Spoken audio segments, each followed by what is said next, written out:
level of enthusiasm among students to take this platform that was available to them and utilize that platform to spread their voice and their message and their ideas. Because I think as students, we kind of get bogged down into this institutional environment where we go to school and we have the schedule and then we have a social life of, very little social life. And what was so beautiful about the Occupy movement among students in colleges is that we finally had an opportunity to voice our concerns about issues that pertain to us, especially student loans, something that we all can agree on as students, that why do we have to pay for exuberant student loans to get an education that we're told we need to survive, to make it in our world. And so from kind of the student perspective, I think it was just a fascinating experience to see. And then, that initial excitement, it's going to wane a little bit. That first march, there were, I don't know how many people showed up, but I think over 100. It was counted. And then we've had these general assemblies every week. And I remember one time I was the only person there. But we tried to have general assemblies every day, and that was trouble. And so, you start to have about 7-8 people every week. But you see the core group of people that, and then you want to have these activities, these protests, and I see that, I guess what's fascinating to me the most is you see these students get enthused, not only about this platform, but they're starting to realize that as students, the policies that are made are made by people who are not necessarily affected by those policies. Those policies are affecting those that are in this movement, and especially students, especially the younger generations. And so this is an opportunity for students to come out and voice their concerns, as I mentioned earlier. And that's why, to me, the student movement within the Occupy movement is perhaps where the future lies within this moving into the future. So. Hi, I'm Jessica Resnichek. I'm from Occupy Des Moines. I'm also a student. I go to Simpson College. I study history and political science. And I remember when New Yorkers began occupying Zuccotti Park in New York City. And I shouldn't say New Yorkers, because it's people from all over the world. But I was in a U.S. public policy class, and I was given the assignment to settle the U.S. federal debt. So I went home that day and I thought, $15 trillion, where am I going to get it? And I started really researching the roles and the investment networks that were being implemented between 2002 and 2007, not to blame anybody in particular, but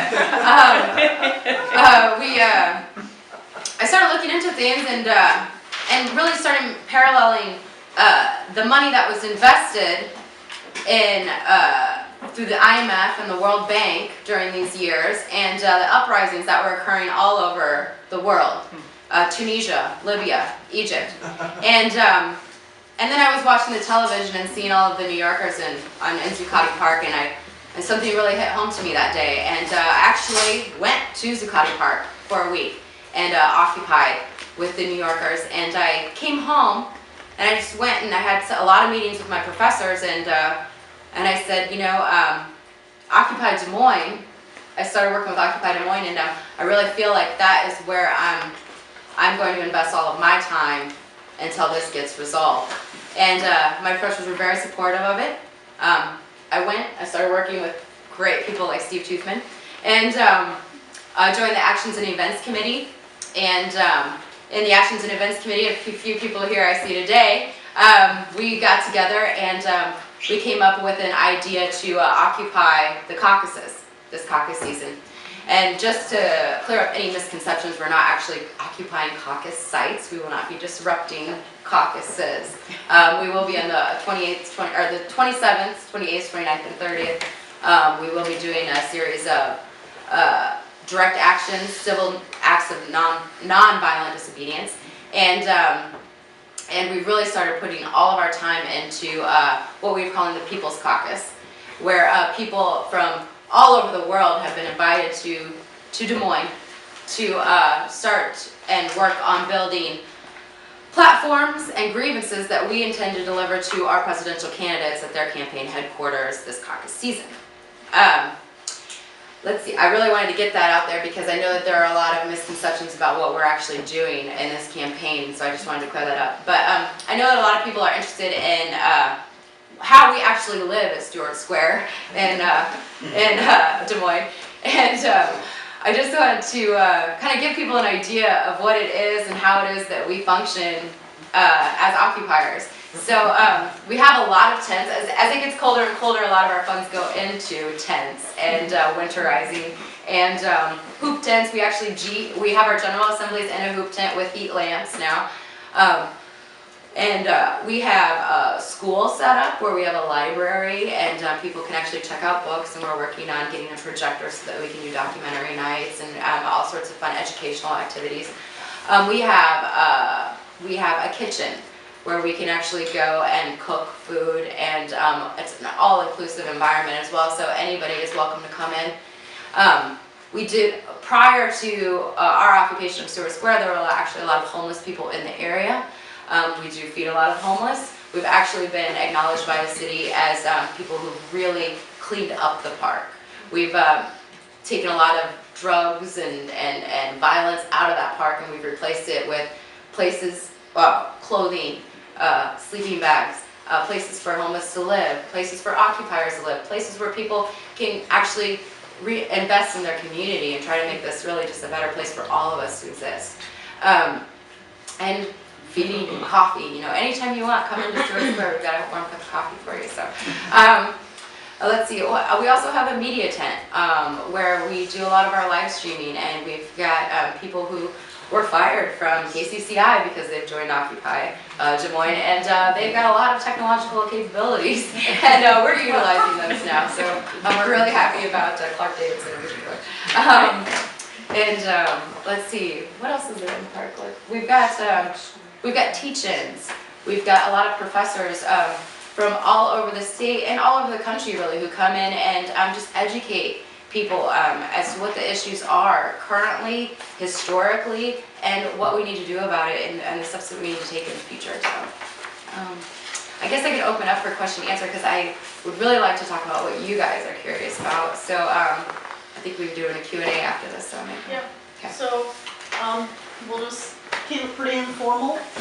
We are recording, so for the sake of the recording, you're in the back. Please do try to come up to the mic. But Bertie, can you? I'll stay right there. I'm a geezer, retired on vacation. Well, thank you for coming. Carol and Clarissa, and I didn't get the other names. If you had given them to me, I would have repeated them to you. I want to tell you that John Rundle and Ursula Rudenberg are children of my professors here. I learned a lot from John's dad and Ursula's dad, who is still alive, by the way. We celebrated his 90th birthday the other day. Well, you're occupying, huh? You're spending time and effort to occupy. Why the hell don't you spend time and effort to give Christy Vilsack money and door knocking time? Huh? Can you answer that? Are you going to help her get? Are you going to help her get elected against that bastard Steve King? I'd be happy to Excuse answer. me. I do. Yeah, please. I'm happy to have the answer. Because both parties are corrupt. Both parties have been completely and utterly wiped out by I'm being campaign held on the back here. contributions from companies, the corporations, and the 1%. Yeah. And so at the current moment, we can't trust either political party to actually follow through and do the things that need to be done. The Democrats had a wonderful opportunity after this crisis to go back and put Glass-Steagall back in place. They had a wonderful opportunity to break up these large financial institutions that literally are the biggest national security threat right now to our country. It's not Iran, it's not any other country.